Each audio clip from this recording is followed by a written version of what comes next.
Good morning, everyone, and thanks to Linda and Neera for giving us this opportunity to speak to all of you.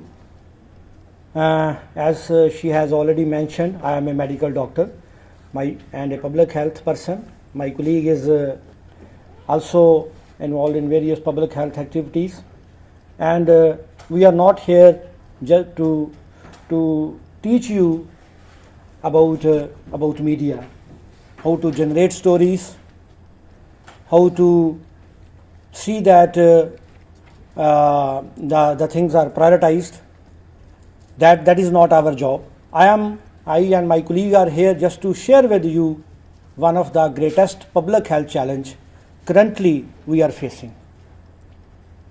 I will now also like to revise my statement. One of the greatest public health challenge, no, it has already become the greatest public health challenge. When I was working in TB control, and we had a bar chart that TB deaths are more than all other communicable diseases combined together. But now when we will see what is the burden of tobacco globally as well as in respective countries, it's really alarming. And so basically we are here to share with you our concern. What to do, how to do, when to do, that is all up to you. How to see that there is definite change in tobacco use prevalence, which is also a socio-economic issue. So this is our main idea of this session, and thanks again to all of you. So this session will include global tobacco burden, tobacco industry interferences and tactics. Then what are various tobacco control strategies? In very brief, we are not going into very detail. Then role of media in tobacco control. And I will also like to share with you one J2J, journalist to journalist, capacity building report from India. This is just to give you a snapshot that what actually we try to do about 4 or 5 years back in 2009 in India. How we saw that we need to involve media people. So this is the outline of this presentation. Tobacco killed almost 100 million people worldwide in 20th century. And it's a leading preventable cause. This is very important. Preventable cause. It is not something which is already there. So this is very important. In spite of the fact that it is preventable, even then we could not do anything, then it is really a misery for all of us. And if this trend continues, by 2030, more than 8 million people will die each year from tobacco only. This is the tobacco burden. 5.4 million deaths every year. And just to compare it with low respiratory infection, AIDS, diarrhea, TB, traffic injuries, malaria, measles, all diseases, all deaths combined together, tobacco causes more deaths globally.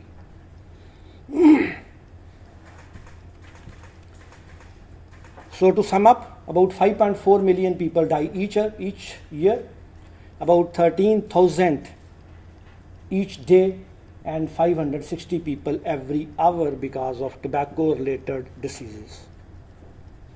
And if this continues, 8 to 10 million, currently it is 5.4 million, but it can reach about 8 million each year by 2030. And 70 to 80% of deaths will be in low and middle income countries, which are already having a burden of all communicable diseases as well. You are discussing TB already, HIV. So all these countries, they already have that burden. And now tobacco is another burden which they are facing. After European country, USA and other developed countries, they started tobacco control. Tobacco industry now has focused on low and middle income countries. They are young people, women, and now they are switching on to these countries. And you will see that approximately 80% of the world's tobacco users live in low and middle income country. And what are the different varieties? What is different in developed country and developing country? Mostly in developed country, there is cigarette is the main tobacco use form which is used, cigarette. But in all Southeast Asia region and many other regions, there are many other varieties of tobacco which are used. Kretex, which is a cigarette type in Indonesia. BDs. In India, BD is used more than cigarette. The number of the BD users in India that is higher than that of cigarette user. Then water pipes, hookah, and smokeless tobacco. So this is a major challenge of Southeast Asia region. Smokeless tobacco means the tobacco which is eaten or chewed. So there are various varieties of that is sometimes taken as a gutka, sometimes it is taken as a raw tobacco, sometimes tobacco is taken in the pan, so betel leaf. So there are various varieties of this smokeless tobacco, mainly in Southeast Asia region. And every day worldwide there are about between, so this is another part.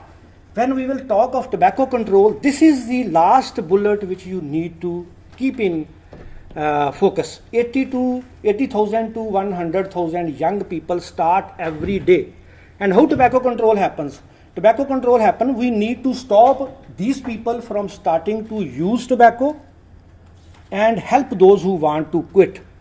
And currently the number of tobacco users, only cigarette user, globally there are 1.25 billion tobacco user, cigarette user, 1.25 billion tobacco user, and each and every tobacco user is a much difficult patient. I will call it a patient, being a medical doctor also, it's a nicotine dependence. So for me, I can cure more than 80 to 90% patient with complete, will you help me? What happened? So 80 to 90% people we can cure TB patient, but we cannot help more than 10% of tobacco user to quit. Where all those 1.25 billion people will go? No country has such a strong system or resources or HR resources to help 1.25 billion tobacco user. I am from India, 275 million tobacco user, which is much more the population of many countries combined. 275 million, more than population of USA, Indonesia, Bangladesh, whole countries, Nigeria. 275 million tobacco user, and each and every tobacco user is a challenge for all of us. So tobacco, so this is last bullet is most easy, that we stop people from starting to use tobacco. So now in all low and middle income countries it has been seen that tobacco is closely related to tuberculosis. So more smoking, outcome of TB is also affected. Smoking means more infections. Smoking means more conversion of infection to disease. Smoking means more treatment failure. Smoking means more relapses. Smoking in a TB patient means more multi-drug resistance TB. So smoking, HIV, so all these people, they are also, when they are also smoking, it's a dual or triple burden for all of us. And so this is just to share with you what is because in most of the countries smoking is the main form of tobacco use. So developed countries, almost 35% men use smoking forms and 22% women. But in developing countries, still women are not smoking too much. For example, in India, the smoking use of smoking form is 3%. But overall tobacco use among women, that has also increased. It is almost 20%. So all other 17% women in India, they are using smokeless tobacco, oral tobacco, chewable tobacco. Still women don't find it very comfortable to smoke at public places. So in all developing countries, especially in Southeast Asia region, it is the smokeless tobacco form also which is being used. So Sir Richard Pato, who is a great medical statistician as well as an epidemiologist, he says that we stand on the threshold of a global pandemic of tobacco-related diseases that is nothing short of a colossal. The cigarette will cause for more deaths in this new century than in the last, irrespective of innovation and effective clinical and public health interventions in the future. At no moment in human history has tobacco presented such a dire and imminent risk to human health as it does today. Now, what are the changing trends? Tobacco use is increasing among women. Just I will like to share with you, in India it was 11% in 2005-06, and in latest survey of 2009-10 the tobacco use prevalence among women has gone to 20%. So it means that is increasing among women, and they are especially at risk, their families, and it undermines other efforts being made to improve maternal and child health. Child labor is another issue. Millions of children, small young children, they are involved in various tobacco growing as well as tobacco industry. In India, you must have seen BD. It's a locally made smoking stick, which is where children, small children who has small tender fingers, they are very quick in rolling BDs. So millions of children are involved in this kind of child labor, and they are suffering from also many other health effects caused by tobacco dust. Environment consequences. You see, 494,000 acres of forest are cut to make or to cure tobacco. There is a type of tobacco which is known as Virginia tobacco, which is a very high quality tobacco used for making high price cigarettes like Marlboro and Gold Flakes. So that is to cure that tobacco, thousands of tons of wood is used, and this is estimate. Environment consequences.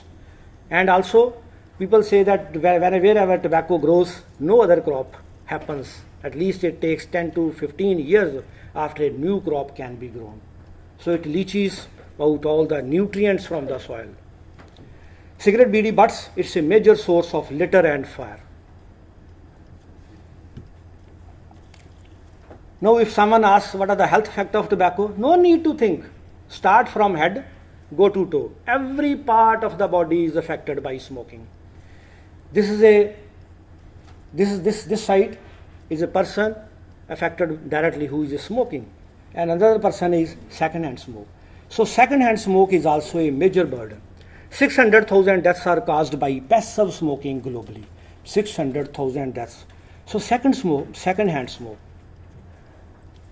So it's not smokers' right to smoke. It is non-smokers' right not to be exposed to tobacco.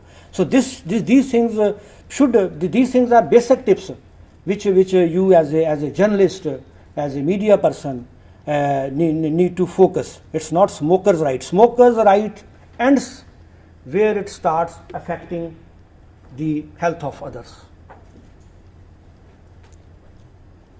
So it's non-smokers' first right not to be exposed. So smoking and second-hand smoke causes so many diseases, all types of cancers. So I am not going into detail of health effects of tobacco. Otherwise, you can see there are various types, so almost 10 types of cancers, stroke, cardiovascular diseases, blindness, then various lung health, COPD, chronic bronchitis, emphysema, then various kinds of fractures, impotence, infertility. So these are all the effects caused by passive smoke, by smoking, as well as by second-hand smoke. And children and women, they are especially at risk. Children and women, small children, less than 5 years of age, they are especially at risk. Sometimes there is a disease known as infant death syndrome. That is, previously it was not known. Now that is known that some child who is less than 1 year of age has suddenly died. So now there is a proof that perhaps it is caused by passive smoking. And also small children's, their ability to deficiency of oxygen, that is also affected. So now in globalization era, tobacco has entered, is really, I think, is much more earlier than we have seen globalization of many things. But you will be surprised, Tobacco was globalized much earlier than all of the things which are currently there. Major multinational tobacco companies, they function in scores of countries around the world. Free trade and financial liberalization have greatly increased the profit opportunity for big tobacco. Big tobacco is a term used for tobacco industry. Global communication marketing has helped them take advantage of these opportunities. And coordinated lobbying has ensured that their profits are protected. Currently, we will see what is the funding and what is the amount they are using for tobacco promotion, and what is the money we have as a tobacco control people, what is the money we are having. There is a huge gap between tobacco control funds and the funds which are available for tobacco promotion. So by far the biggest single threat to tobacco control efforts in low and middle income countries is from tobacco industry. Influence of deep pockets versus poor nations. So now this is the situation.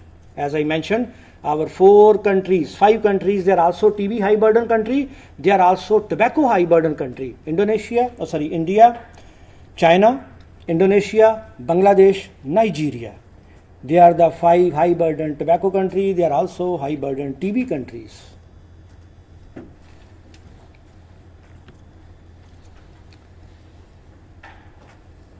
And what is the other difference when we are talking of various public health challenges? Tobacco use is unlike other threats to global health. Infectious diseases do not imply multinational public relation firms. There are no front groups to promote the spread of cholera. Mosquitoes have no lobbyists. But here, tobacco industry, at every stage, whatever you will try to do, tobacco industry is there.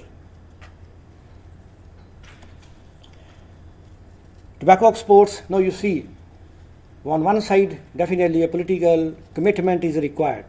Tobacco exports should be expanded aggressively because Americans are smoking less. America started tobacco control after its first Surgeon General report came in 1964. And then it was proved that lung cancer is caused by smoking. So they started developing their tobacco control programs. And reasonably, effectively, they did it. And from a high prevalence of, at that time, of 50+%, now it's almost 20% of tobacco use, which is still very high.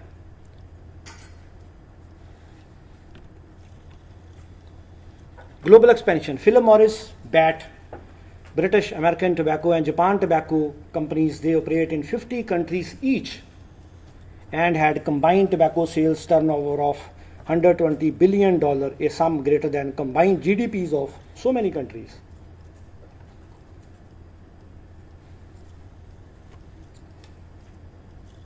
But at the same time, they are talking of corporate social responsibilities. British American Tobacco, Mauritius, committed to preservation of our planet. 480,000 acres of wood is cut every year just to cure only high quality tobacco. And 5.4 million deaths and so many other environmental issues. And among tobacco advertising is the only major weapon they have, and exposure to children. So this is tobacco advertising and exposure to children and youth. Women. So almost 20 years back they started focusing on women and young youth. Special brands for women. Camel, number 9, and along with that promotional gifts are there. Berry lip balm, cell phone jewelry, stick-on tattoos, little purses and wristbands, all in hot pink. They are given along with all these brands. And they are also targeting ethnic minorities, maybe African community, maybe South Asian community. Mauritius, British, American tobacco offering scholarship to high achieving science students. Kenya BAT sponsoring a beach retreat for legislators while tobacco control bill was under debate. Zambia BAT initiated a youth smoking prevention campaign.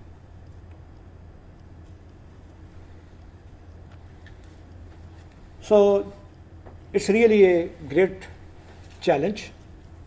1.25 billion smokers only, and each country, most of the countries which are represented here, there is high prevalence of tobacco use,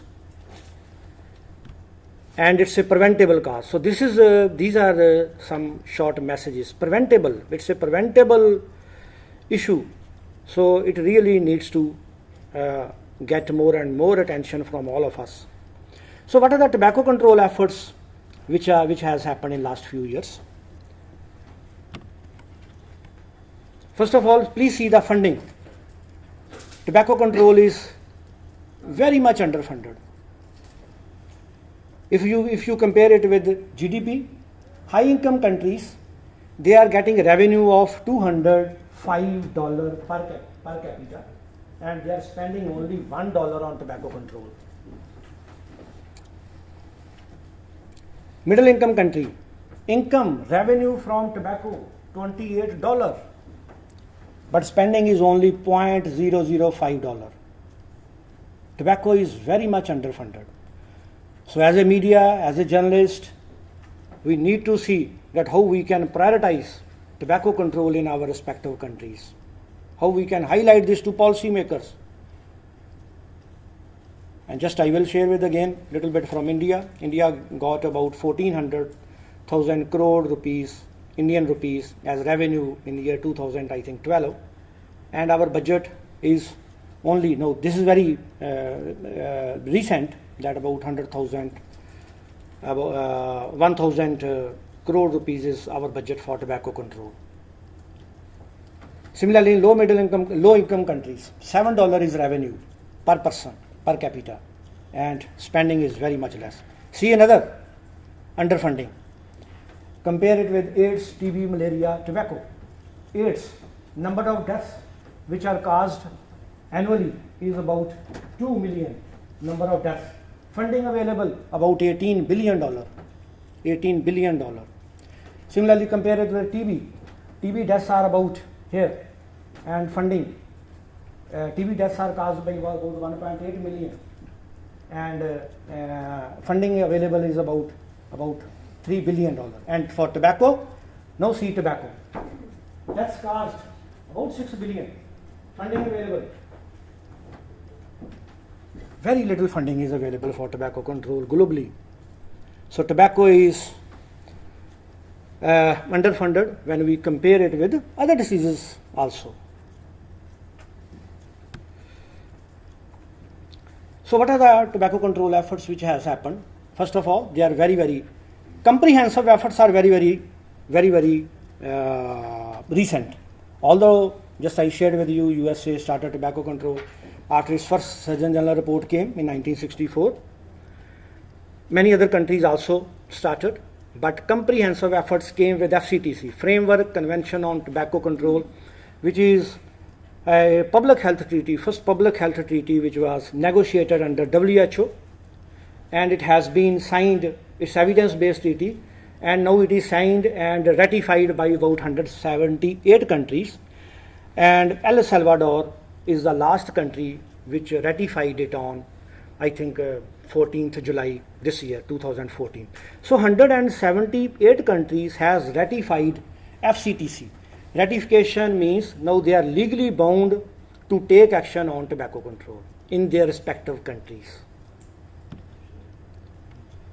So what are the main key provisions of FCTC? That there should be complete ban on advertisements, comprehensive ban on advertisements. There should be ban on misleading and deceptive terms such as light cigarette, mild, thin, which attracts people.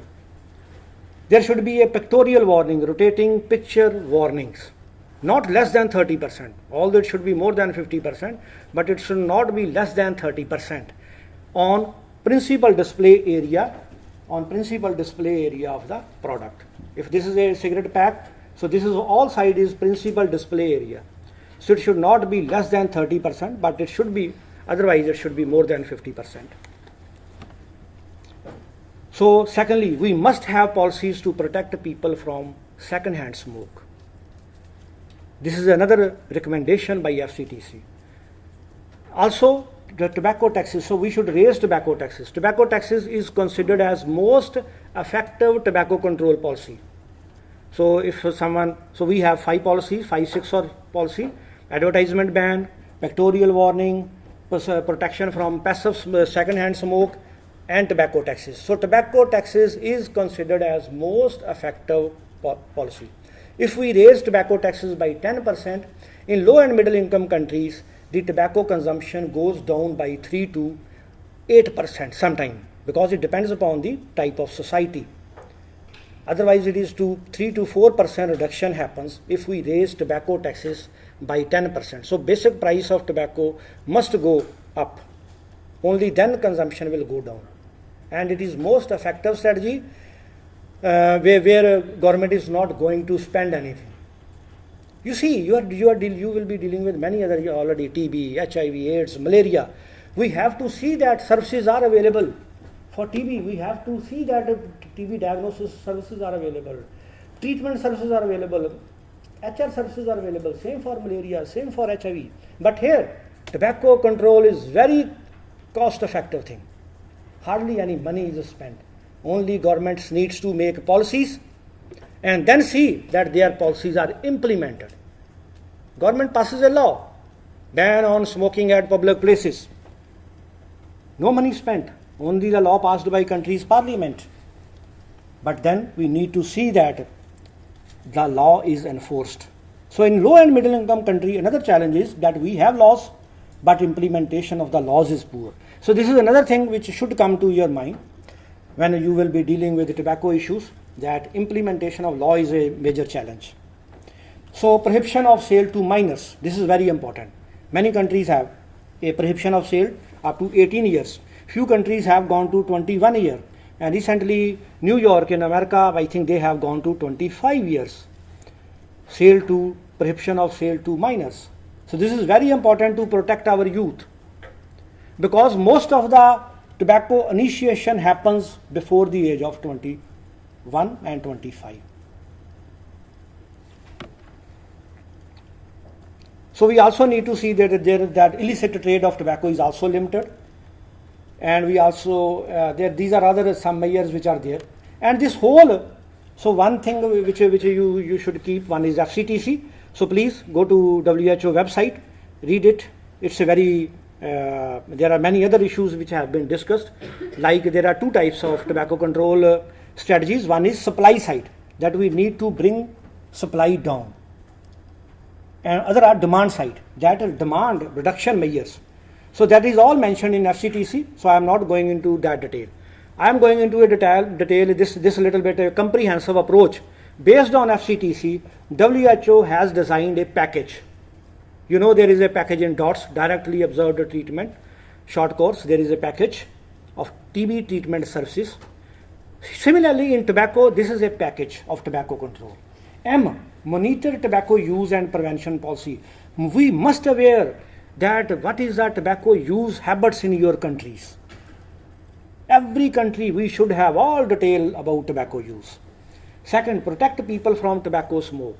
Third, offer help to quitting. This is a very difficult, very challenging. As a doctor, I am saying we can't help too many people to quit. So best policy is to stop new people from starting to use tobacco. Warn about the dangers of tobacco. So now you must have seen pictorial warnings on tobacco products, picture warning. That is must, and at least 50% of the display area should be there. Enforce ban on advertisement, complete ban, comprehensive ban should be there. Not that there is ban on some advertisement, there is no ban on other advertisements. It should be complete ban, and raise tobacco taxes on tobacco. So this is empower policy. We are working on all issues separately. in our training program, each issue is we have a 3 days, 4 days training programs. So this we need to see that this and WHO recommends that if we implement this package in our respective country, we can have a reasonable tobacco control. So empower should be in place in all the countries. So tobacco presents a unique combination of lethality and neglect. Why I mention neglect? No focus, no priority, hardly it is a priority for any country. Definitely now things are coming up. Even if some developed countries started tobacco use, tobacco control efforts, but they were not comprehensive efforts. They made separate law for smoke free, separate law for advertisement ban. Still there are no bans on advertisements. Still direct advertisement are banned, indirect advertisements are happening. So comprehensive bans are nowhere.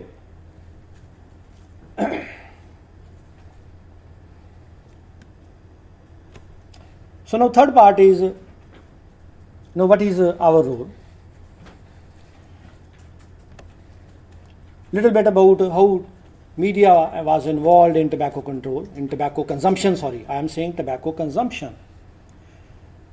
So confluence of 3 major trends of the past century. As you are all aware, there was growth of mass media, there was growth of communication, there was overall growth of media. When it was happening, there was concomitant rise in cigarette smoking as a social phenomenon. And then more recently, when although there was a lot of advertisements, but there was again, after first Surgeon General report, a lot of search started happening to understand and decrease the disease burden caused by tobacco. So we can say cigarettes are a product of mass media era. The art and science of mass communication and mass marketing were critical to the growth of tobacco use in the past century. Yes. But at the same time, when media was involved in tobacco control, almost there was 50% decline in smoking prevalence that took place over the past 4 decades in USA. We are not having enough evidences or enough research studies from other countries. But in United States, almost 50% decline happened because with involvement of various mass media events.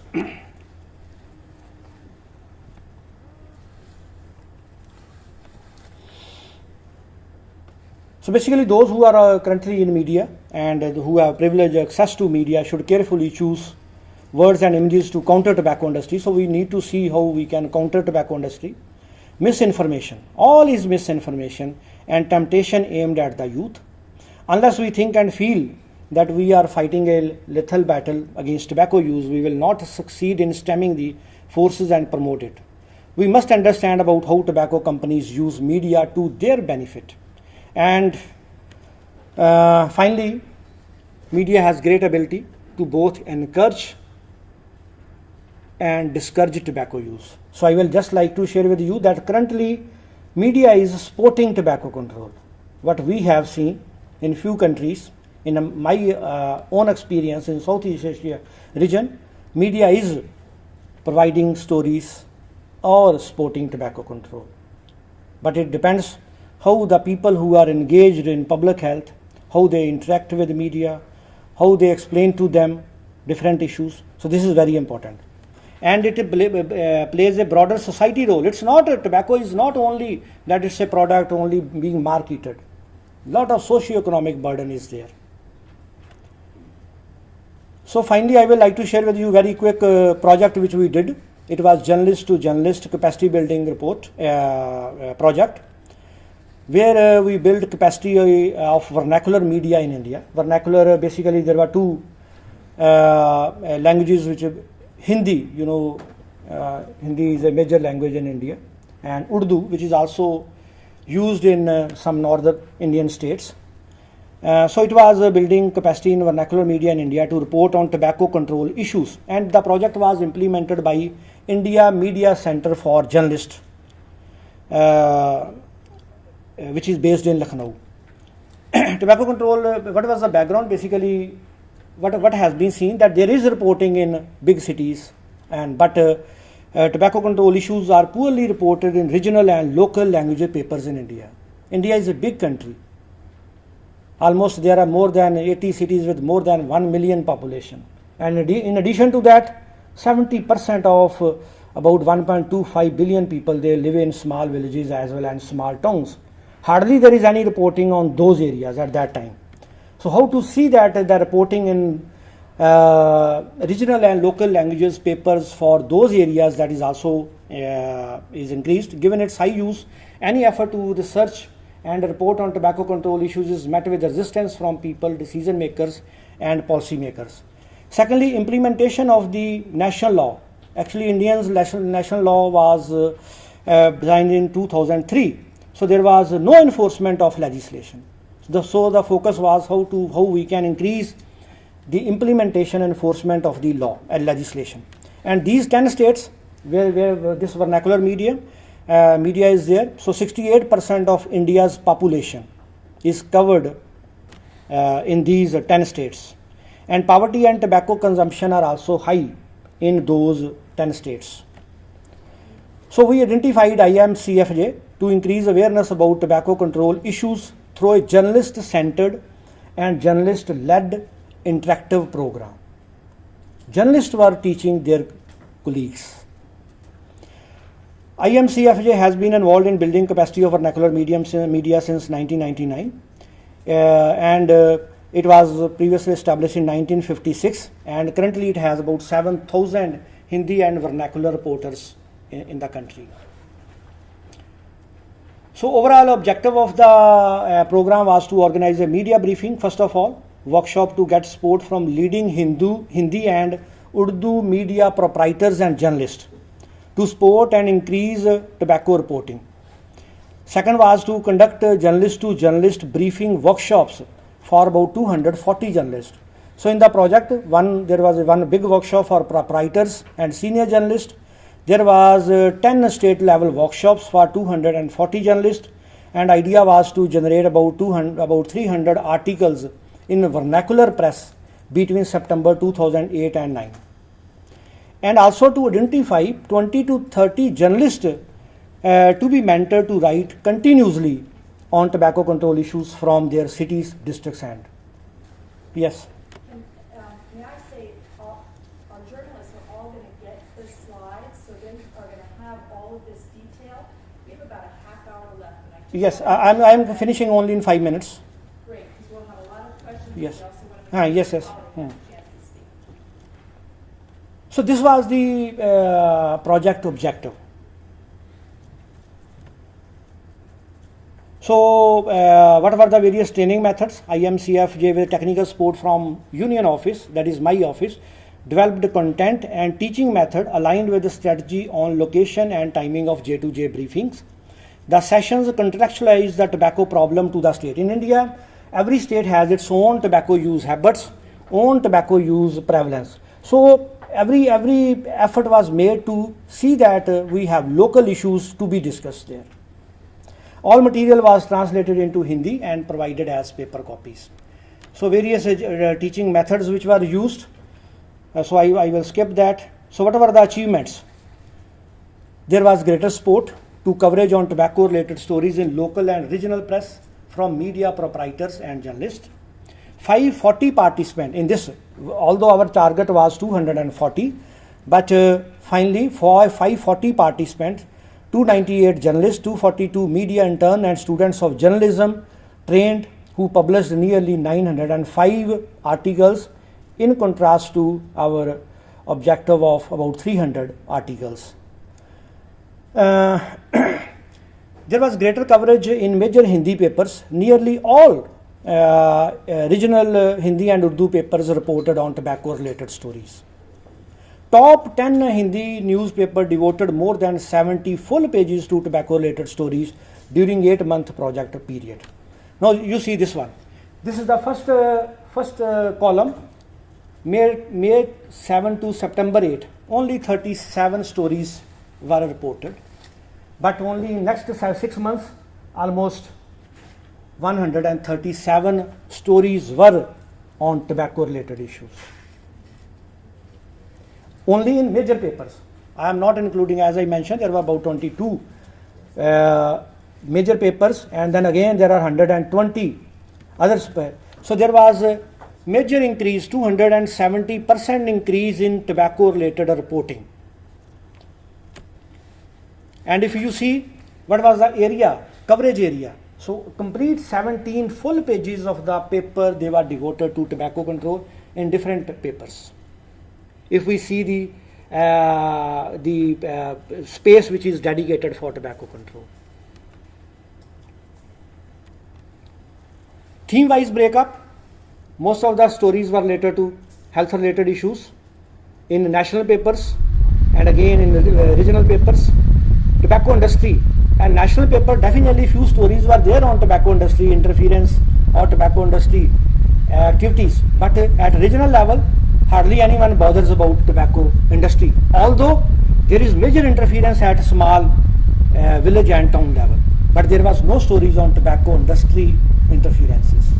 Similarly, pack warning, there was stories on about smoke free, local news and news reports, analysis, opinion. So this was investigative stories. Even there were investigative stories on tobacco issues also. In India, just to share with you, very recently, just last month, we had 85% of pack warning. But at that time, there was for 7 continuous years, tobacco industry interfered at every level that India should not have pack warning. So this is just to share with you our small intervention which we did with media, and it is very important. It was very helpful. All those media people, they presented their work even in this conference in 2009 and 10 after all. There was a complete symposium in the year 2009, I think, in this conference, and they came, they presented here their work. So there are many other things. So right now, all those 30 people, still we are in touch with them. They write about tobacco-related issues. They sometimes they call my colleague who is involved on day-to-day activities with them to help them understand the issue if some new issue erupts up. There were limitation of this project. It was only for print media. We did not we did not focus on that electronic media. And media monitoring was little bit weak in remote areas, in difficult areas. Quality control of stories was also, we found that was not up to the mark in few cases. Quality control of stories.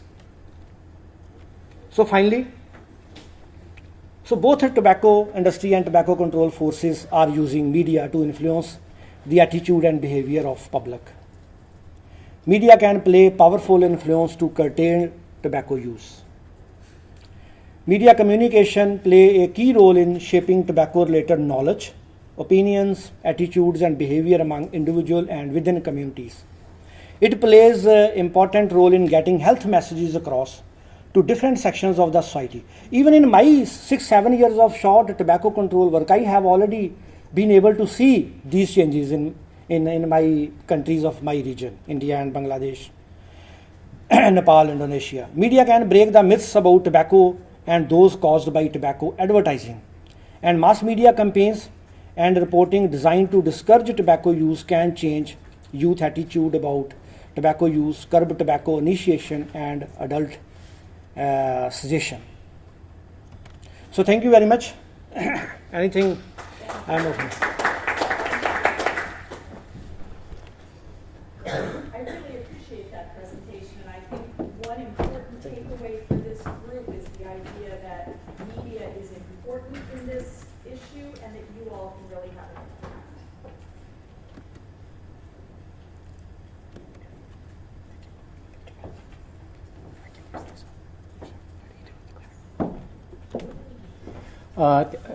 Good morning. Thank you very much for my colleague Dr. Rana J. Singh. He highlighted about the need of the tobacco control, and also the need that the importance of the media in promoting the tobacco control globally and also at the country and the regional levels. So what I'm going to do is here just quickly, just about 5 to 7 minutes, not more than that, just to highlight the key lesson learned from the middle and low income countries. So I'm not going to discuss more on this part, as my colleague Dr. Rana has already highlighted. Tobacco kills. It kills more than 5 million people globally. So it's a killer. We have enough evidence. We have a science, the scientific evidence that it kills more than 5 million people globally. So the point here is, we know the evidence, we know the data, we know the challenges that my colleagues he highlighted. Yes, it's a less funded. There is the less political will at the country level, at the regional level, even at the global levels. We know the opponents, the tobacco industry. They are more powerful. They have money. They have resources. They have easy access to any political leaders. But the question is here: should we stop our tobacco control efforts, or we continue? That's the question in front of all of us. So this slide just gives you the little bit the opportunity. How can we actually fight together to improve the global public health programs and to improve the people's health globally? Look at tobacco. If you look at the tobacco, is a major cause for most of the lung health related disease. If this is the conference now, it's the World Lung Conference. It's dealing with the TB and other lung health problems. But if we do not focus, if we do not also integrate tobacco control as one of the major interventions within the TB control program, or within any respiratory disease control program, or within any other the public health intervention, we can't imagine the eradication of TB globally. So if we really want to cure our TB patients, we must have the program to convince or to counsel, to provide education, to encourage him or her to not to expose to tobacco smoke, and also if he or she is smoking, not to and quit smoking. So tobacco control programs should be integrated in any health intervention. That's the message from these slides. So who can play the bigger role? I cannot approach to everyone, every public health workers. Cannot. I cannot reach to the policymaker, the prime minister, the president, the minister, any countries. I cannot, we public health worker cannot reach to all the peoples. So who? You are the key vehicles. You are the bridge who can easily reach to the community and to the policymakers to change their mindset. 6 months, the dots, directly observed treatment short course is not enough, but it should be the comprehensive, the message, full of the information about tobacco as well. So please, you are the role models, you are the vehicles, you are the bridge to convey the fact, the evidence to the policymakers and to the people to change their mindset for better public health program. Dr. Rana already mentioned that smoking is not only problem. Second-hand smoke kills. Globally, it kills more than 600,000 people every year because of my smoking or because of our smoking. So it kills more children and also women. I don't want to highlight this one. Yes, already. So in our battles, the globally, if you look at the upper part, the tobacco industry tactics, they use the artists, they use the stars. If you look at this one, the Marlboro is from in Myanmar. In Myanmar, tobacco industry using the young girl to promote the tobacco products in the Myanmar community. And if you look at in the right hand side is Shah Rukh Khan, the famous artist, movie star in India. Look at tobacco industry used him to promote the tobacco products. What happens then? Those is a marketing tactics of the tobacco industry, and also their pro group. It attract the young generation to initiate the smoking. If you look at the case in Indonesia, in Indonesia, the young child at the age of 2 years old, he starts smoking. That's a really disaster. How can we, 2 years? Can you imagine, 2 years child? Why? It's because of the tobacco industry marketing strategy. Not only tobacco industry marketing strategy, but also the poor governance. In the case of if you look at it, that side, it's a Myanmar. These are the real the cases. In Myanmar, the young children, they start smoking even before 10 years old. So what I mean here is tobacco. How can we control? How can we regulate the tobacco industry marketing strategy? It's not us. Please, you are the key people to highlight these issues. We know that it can be prevented. It can be prevented, but the policymaker they know, but they are not acting. Why? You know that the tobacco industry behind them. So how can we disclose? How can we break this barrier? Is only if the media peoples and if you all are with us, and in this the great initiative for the Better Public Health Program, definitely we can change the whole scenario. In a case of in Indonesia, if you look at this the pictures, Indonesia is the only country globally now at this stage. I can say it's in G20 or in ASEAN region, in Southeast Asia, even in Asia. It's the only country that has not ratified the World Health Organization Framework Convention on Tobacco Control. Why? Because look at they use they know how to stop this the tobacco control efforts in Indonesia. It means the industry, they use the farmers. They say we don't want FCTC. They are using the artists, as I say, they are using the scholar, they are using on top side is the member of parliaments for their own the advocacy and lobby, and also they are undermining our whole effort. This is we have initiated in Indonesia the smoke-free subnational initiative. At the same time, tobacco industry used the campaign through the university students. It said that it's a human right. Smoking is a right, so we must need the smoking place anywhere in any building. So what it means, it tells you, it says, you guys need the toilet. So the smoker needs the smoking room within the buildings. So they are trying to argue from the different the perspective and using the different groups of the communities. So as Dr. Rana already said, yes, we don't have money, we don't have enough resources, we don't have the political will, but we must continue our tobacco control efforts by using the World Health Organization, the best strategy we have at the moment, that is empower. That is power. We have now power.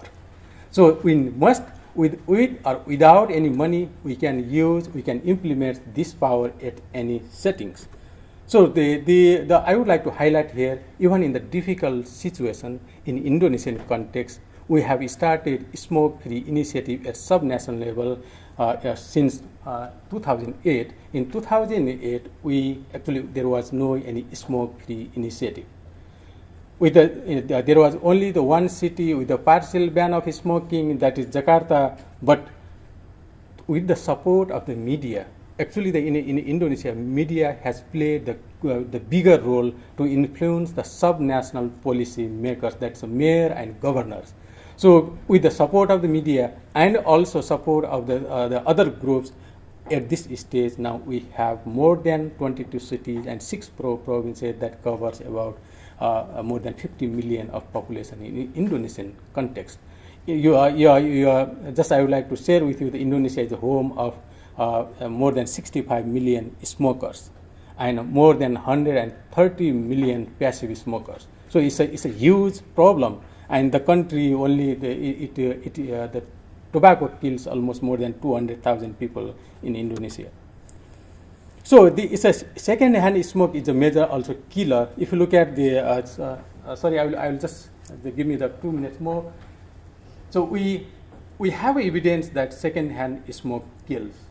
As per the WHO, the standards, the particular matters, if somebody smoke within this the building or in room, and the concentrate, the particles is increased substantially, the WHO says less than 25 microgram per cubic meter is safe to breathe.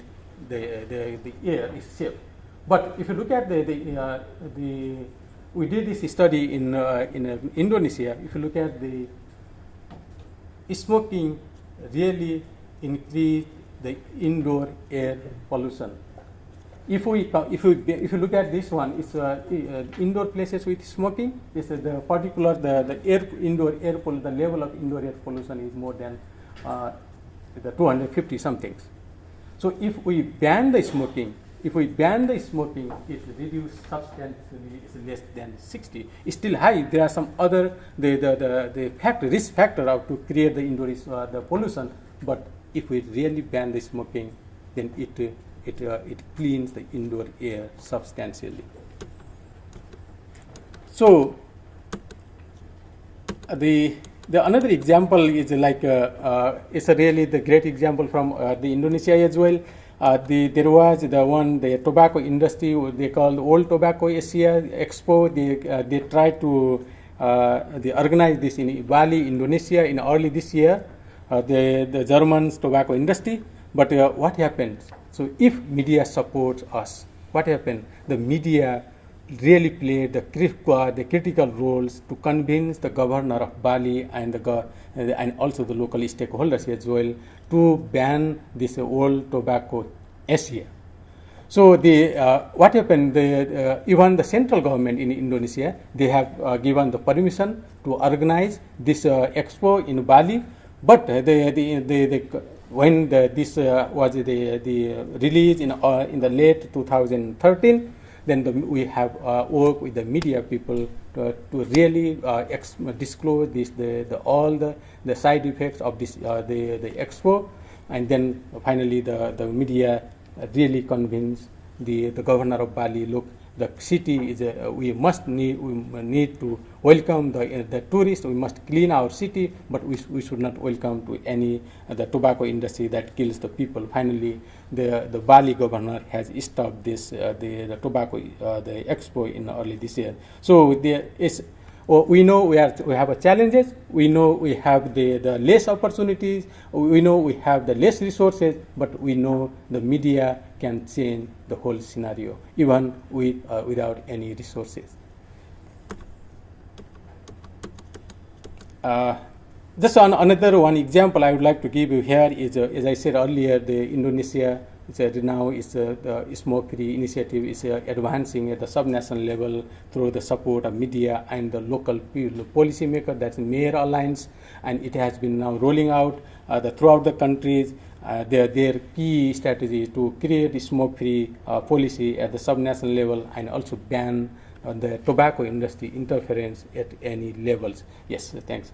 So the ban of the Expo Old Tobacco Asia is one of the example of the subnational and the political will.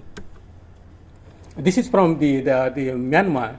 I would like to highlight here, if someone here from the Myanmar, we did this study in Mandalay in last year, and to convince the policymakers second-hand smoke kills the people. We did this in restaurant. If you look at the indoor air pollution in this restaurant is far beyond the WHO standard here. But this is complete ban in the restaurant where smoking is not allowed. So if you look at all the time, the indoor air, the level of indoor air pollution is below the WHO standard. That means we have enough evidence that if we ban smoking, definitely we can offer the clean the air to breathe to our any visitors. And we use this the data to convince the policymakers in Myanmar. I will come out. To change the policy in Myanmar in 2013, there was no any policy on ban smoking. They have policy, but it was very weak. But after we work with the local media and also by using these types of the scientific evidence, Ministry of Health in early this year issued a notification to ban completely smoking in all indoor places. If you look at this, this is in front of the Ministry of Health. When I visited first time in 2013, these are the ashtrays in front of the Ministry of Health, who is the contractor or responsible to offer the best health to their people. And after that, once they have this policy, they completely remove this. What I mean here, we cannot reach to everyone. So you guys, you can definitely change the mindset of the people and the policymakers to have the better tobacco control. From Nepal, this is really the critical, the policy matter. Ministry of Health proposed only 30% text warning on the cigarette pack. Ministry of Health, they said we don't need the larger graphic health warnings because of the tobacco industry interference. This is tobacco industry bill. It was a proposal from tobacco industry and it's just amended by the Ministry of Health. And they submitted to the parliament, but including the media people, we work with the member of parliaments to make amendments. Once they convince, they said, no, why only 50%? We should go beyond 50%. In a committee, they discussed 85%. At the end, because of some tobacco industry interference and the opposition from the Ministry of Health, finally it got approved 75% pictorial health warning we have now at this stage. So it's the media plays a really crucial role. They disclosed all the tobacco industry tactics and that they had with the tobacco industry ministers and the tobacco health ministers and the tobacco industry. They had a very good the relation to kill the peoples. But thanks the media and our member of parliaments, they completely changed the whole scenario. Now in Nepal we have this type of pictorial health warnings. Smoking kills, it causes cancer. So if you look at we have a recent survey, it increased substantially the motivation level to quit. It increased we have the evidence that it convinced the people, youth, that we start smoking. If you look at the bar, all more than 90%. It reconvenes the ex-smoker to remain quitter, and also it increased in general public awareness about the danger of tobacco use in Nepal. So these are the best evidence that we have at this stage. The best public health program that we can offer through the tobacco control programs, and definitely it doesn't need the huge money. We know we have limited resources, but the media can play the bigger roles to support and in changing the policy and also to implement the policy in developing and the lower income countries. So I don't agree with Dr. Rana. We need big resources. We don't need the resources. What we need your critical role in public health program. Definitely we'll win this game. I would like to thank to everyone. It's a really big initiative, and we must prevent all the unacceptable deaths, and we can do it. But if we work together at the community level, at the regional level, at the international level, definitely our combined force change the whole perspectives and prevent the more than 5 million people every year. Thank you very much. Thank you. Rana J fellows, we've got 5 minutes in this session, so it's not a lot of time. If you have questions, please raise your hands. And let me say, and I should have said this in the beginning, in future sessions, if you have questions while speakers are talking, put your hand up, because they have a lot to say. So, please. Okay. As you mentioned, and the previous speaker, you have mentioned that tobacco has negative effects not only on who smokes, a person who smokes, and also it has a negative influences by the effects on non-smokers, as you said, second-hand smokers. And how much are these big negative influence on people who don't smoke, and how they can prevent from these negative effects that cause tobacco? Yes, thank you very much. This is a very critical question. The negative, the harmful of tobacco use, both active and passive, is the same. I think that we have enough evidence that smoking kills, active smoking also kills, and also passive smoking also kills. That's why we have evidence more than 600,000 people die because of the second-hand smoke, that is the passive smoking. So it's a simple thing. How can we prevent this? We must ban the smoking indoor first, so nobody can expose to second-hand smoke. If I am a smoker, I should not smoke. Let smoker smoke in outdoor open air.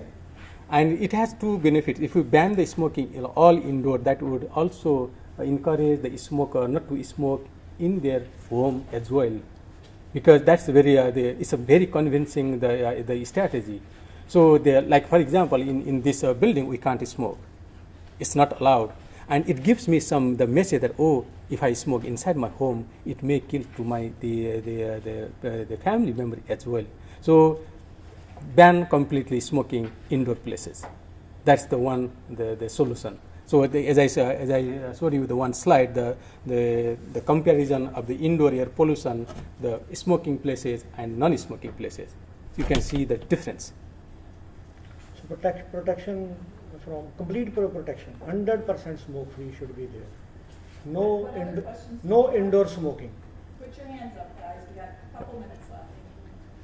What exactly are we doing to rehabilitate, farmers working in the tobacco industry? Because we are talking of, taking away their source of employment. So what exactly are you doing to ensure that they have an alternate, way of earning their livelihood?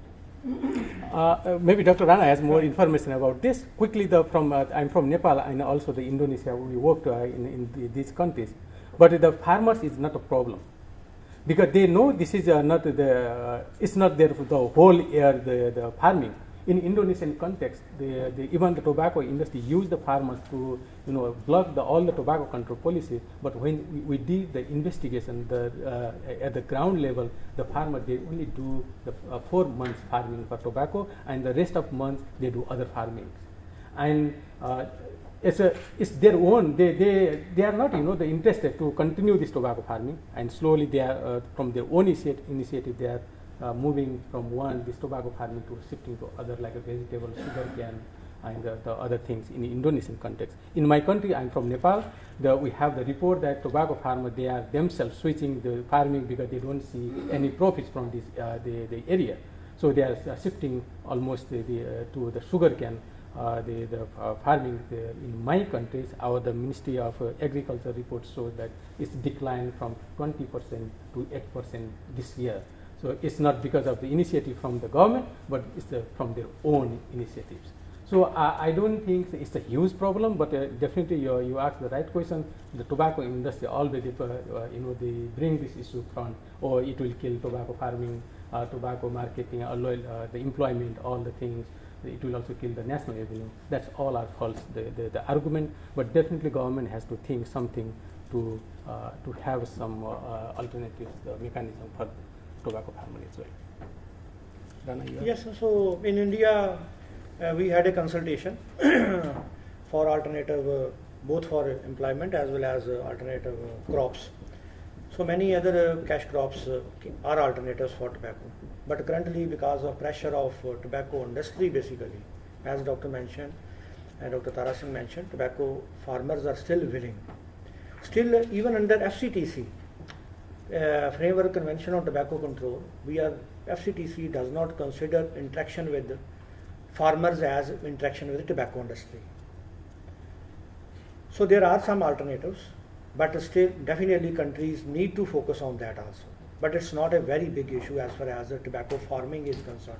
Very limited number of farmers, even in a big country like India, about 150,000 farmers are involved in tobacco farming. So supply side is important, and some efforts are already being made. But already most of the countries have started working on demand side of tobacco. At the same time, for comprehensive tobacco control, supply side is also required attention. So if those of you who still have questions, stay here, raise your hand, ask your questions. If you need to take a break, now is your time. We have 15 minutes before our next speaker, so you can slip out, use the restroom, get a drink, whatever you need. But for those of you who have questions, go ahead. You mentioned ventilation and designated area of indoor space for smoking area will not decrease the harm of secondhand smoke. Is a basic research result, or what's the evidence of this conclusion? Yeah, just okay. Sorry. Oh, Yes, this one. If you look at this one, this is the in the smoking area, the indoor air pollution due to smoking. You see the whole the line is increasing. This is the red line is the WHO standard. If we see the concentration in the air less than 25, that the WHO says it's a safe. We can breathe clean, safe air in indoor places. But in this restaurant, if you look at all the times, we monitor about 45 minutes, all the time the concentration level is far below, far above the WHO standard. It means in this restaurant, whoever visit in these restaurants, they are exposed to secondhand smoke already. It means we breathe the polluted air with tobacco smoke. This is the restaurant where the smoking is completely banned. If you look at this, the red line is the WHO standard. In all the times, if you look at the smoking, the indoor air, the concentration in the air, all the time is less than WHO standard. It means if we ban smoking, we can protect the non-smokers or secondhand exposure. Sometimes we take media people along with. We have a machine, ppm for measuring ppm 2.5. So we go in a restaurant where smoking is allowed, and then we show them. And similarly, then we go to a restaurant where smoking is not allowed. So there is huge difference of passive second-hand smoke, ppm 2.5. Here it was 1.75 when in the restaurant where smoking was allowed, but it was only 21. So there should be complete ban on indoor smoking. So can I say you make a smoking area in a restaurant will not have? No, that will not. We must complete ban all. Yeah. So best policy is that there should be complete ban. No smoking rooms or designated smoking area should be allowed, because no kind of architectural or engineering method can eliminate passive smoking completely. Even if we create some smoking room, we have exhaust fan, we have negative pressure, even then we cannot remove passive smoking. So best policy is complete ban on smoking at any place, no smoking rooms. This is the one, the Minister of Health, then from Myanmar, he asked us, give us the evidence. Why should I need to make the complete ban of smoking in all indoor? And then we presented this slide to him. So this is the difference. You want to protect your people, you need to endorse the complete ban of smoking policy. If you don't, these are the evidence, is up to you. So they can decide themselves. Basically, all these results are through media. These are released in different papers also. This is basically policy focused research. Small research, very small. It is not very costly. Small research. Then with the help of media, it is released. In India, we released almost more than 80 surveys, compliance surveys, just to inform policymakers that see, this is a situation of smoking at public places. Who has, go ahead. You mentioned on your presentation advertising the Myanmar pictures, advertising and Shan, Quran slogan of cigarettes at the shop. So, what is the biggest problem facing tobacco control program in Myanmar? The tobacco control now at this stage, I can say there is a political will with the governments, but in Myanmar, the context, the chewing tobacco, both smoking and the chewing is a huge problem. I believe you are from Myanmar. It's almost every the adult, even the youth, they chew the tobacco. It's very hard to see the clean teeth of any Myanmar, the boy or male in Myanmar. It's all red. You see, it's a huge problem in the context of Myanmar. And I can say here, sorry to say, it's in each level is still very difficult for the advocates and also I think for the media. I don't know to push the policy maker in Myanmar at this stage, but they are opening their the window or door to advance the tobacco control. I think this is also one. Recently they released the tobacco control, the policy that focus more on ban smoking in all indoor places, workplaces, public places, including public transport. So that's the greatest initiative, and I thanks to government of Myanmar as well for this. So hopefully, with your support, they can advance the tobacco control. Like there is no any pictorial health warning in the Myanmar now. So please help as I mentioned in my another slide from the Nepal experiences. Pictorial health warning is the most cost-effective strategy to inform our peoples about danger of tobacco use. So the Myanmar needs the pictorial health warning because Myanmar government doesn't have enough resources to go up to the community level at this stage. But what they can do, they can make the tobacco control policy, especially pictorial health warning. Every cigarette must have the pictures of danger of any tobacco use, like lung cancer or any other things. So there is some initiative ongoing, but if you push a little bit to them, that will be really helpful.